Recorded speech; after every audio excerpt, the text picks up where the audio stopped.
Good Saturday afternoon to you folks out there in YouTube land. How are you doing today? Well, Tommy and I went yard sailing today, so we picked up the truck and went out and hit 2 yard sales today, and I want to show you what I picked up. And these are things that I really did not need, but one I definitely needed, and the other items I did not need, but I could not pass them up. And I jammed them all in my very crowded shed.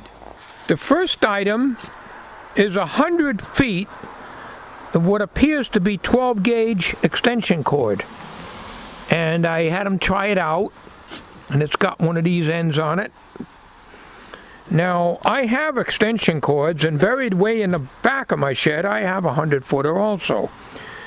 But a lot of times I'm working out in the yard, and I need a cord that's longer so I can reach out to the vehicles. So what I have to do here is I have to go to the dollar store and see if I can get one of them hangers that you put on the wall, and I can hang it in the shed. I don't want to keep it out here when it rains or anything. The other item I picked up at the same yard sale is I paid $5 for this. I paid $10 for the extension cord. And I painted it red like I do all my tools so I can find them. Because this was, you know, a little bit rusty, but not bad. And it's a wonderful rake for doing leaves and stuff. Makes it a lot easier. Between this and the hillbilly leaf plow, I'm sure I'm going to be busy this fall. Okay, I got a movie screen. I got 2 of these things over at the old house, still sitting in the back room. A lot bigger than this. But I got this and 2 other items that I'm going to show you, all for $3. They were almost going to give them to me. Then I got some 75 ohm heavy duty, looks like RG6 cable, which probably can be used for another security camera, and I might even be able to direct bury this. I don't know. It's got a ground wire running down the outside of it with a F connector at the end, and I'm not sure though if I can. But anyways, I got 2 rolls of that. They just gave me that. Then I need 2 new projectors, 2 more projectors, like I need another hole in the head. I've already got one now. But they wanted these to go to a good home, and this one's a Revere, and I really like the looks of this one. I don't have the room for this stuff. It's just driving me crazy. I just couldn't pass it up. But it's an antique. I mean, this is a classic.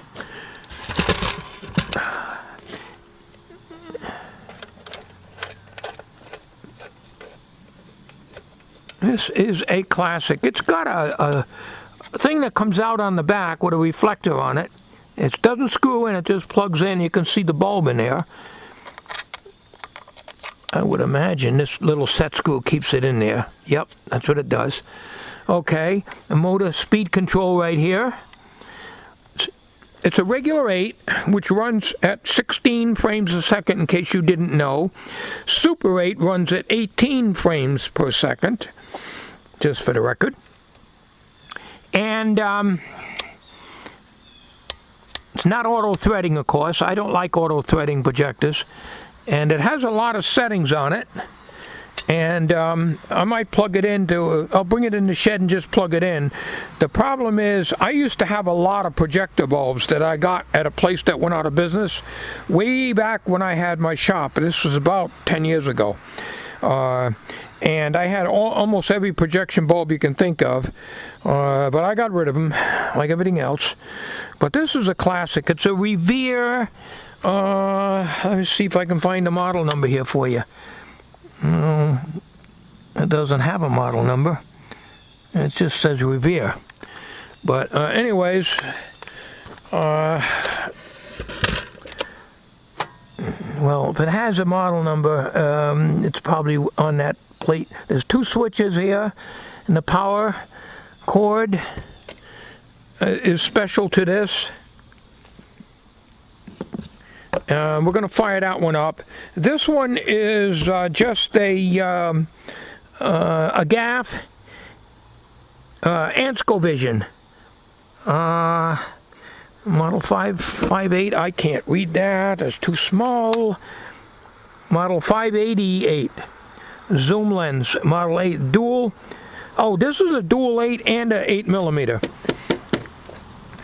So, once again, maybe, because I gave away 4 of my projectors when I had my workshop. I had a guy come up and I gave it to him, and he handed me $20 for my trouble of coming over to meet him over there. And so, here I am picking this stuff up again. I'm not going to run a film through this. I got the films. I took them from the old house that I used to have my shop in, and I had all the films up in the shop. The family movies and vacation movies, mostly vacation, and the family movies are on 8mm, standard 8mm, and a lot of it's been transferred to video, but the problem is you can hear the projector noise and you get a little flicker, so there's not very good way of doing it. But anyways, I'm not going to dig those films out to run it, but I will turn it on and plug it in, turn it on, and show you. And the wheels are right here. This is the take-up wheel right here. Okay, and this is a regular 8, of course. This is not a Super 8.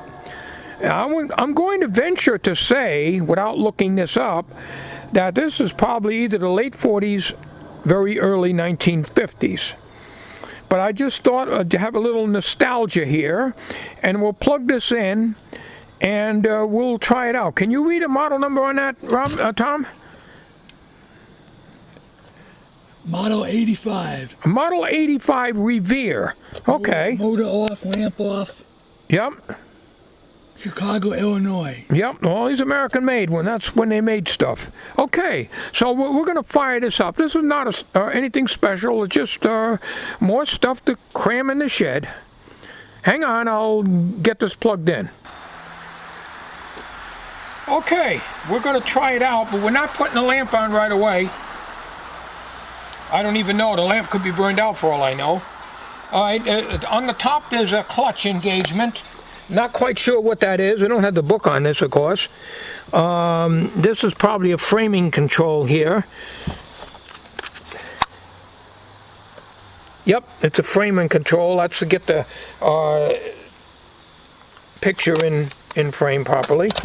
The take-up, the supply rather, is fixed, and the take-up is fixed. The arms, in other words, don't move.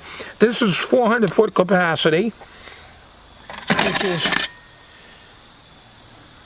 if I remember correctly, I think that's a 400-foot size, or it could be a 200-foot. That I don't know. All my movies are on 400-foot rolls, although I do have some small ones. 200-footers. I'm not sure what size. I tell you what, I've been away from it so long, I don't remember. But anyways, we're going to turn the motor on now.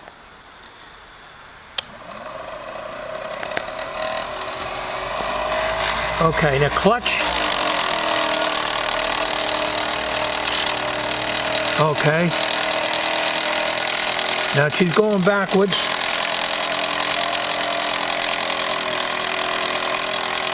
Let me see, the wheel films go down here. But this is rewind. Okay, this is forward. Here's your take-up spindle here. This is your rewind mode, and your clutches disengages.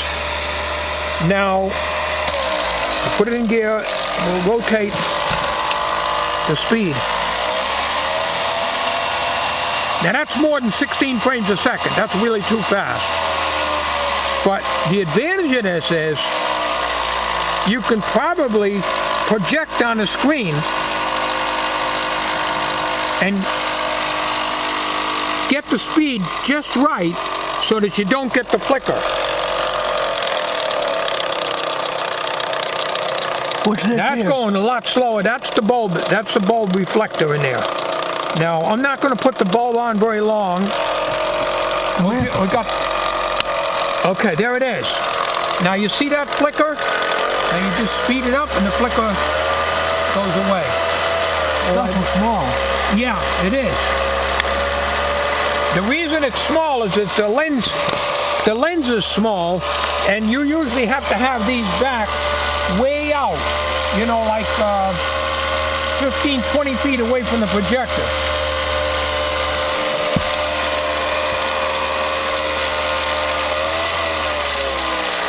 Now, you got that nice old smell. I love that old smell. It's just a classic old smell. It brings back memories of when I was young. Well, I got a lot of playing around with this and stuff, but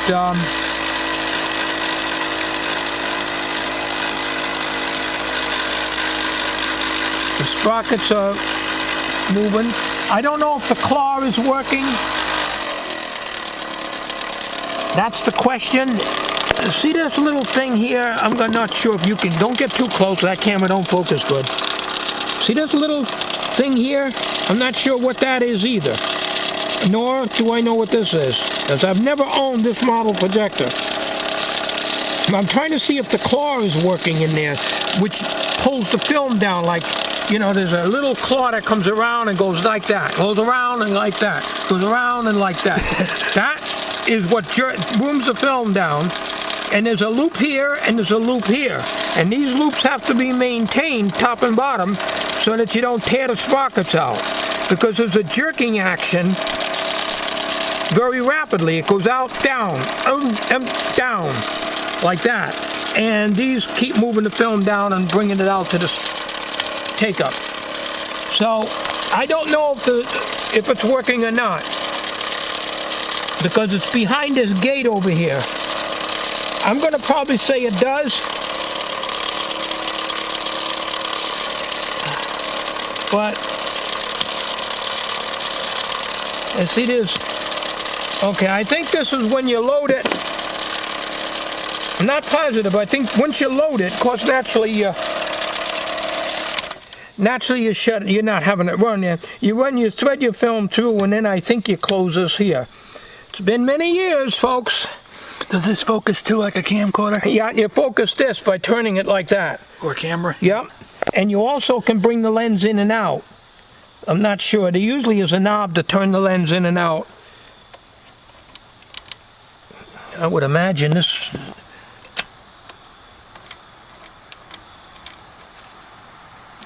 It only turns one way. You can't turn it the other way. I think that advances it. Let's see if that clutch.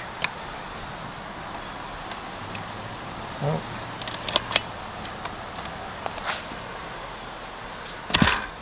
Not sure. Oh, I see. And then you disengage the clutch over here, and then you can move it either way. This is how it does it. Depends how close you are to a screen. You adjust this till you get the rough focus. And then you fine focus by turning the outer, well, actually you're turning the whole barrel, and that kind of like moves it in and out at a slower rate. So anyways, I wanted to show you that. And there's an elevation control here which moves the camera, the projector rather, up so you can aim at a higher screen or a lower screen or whatever.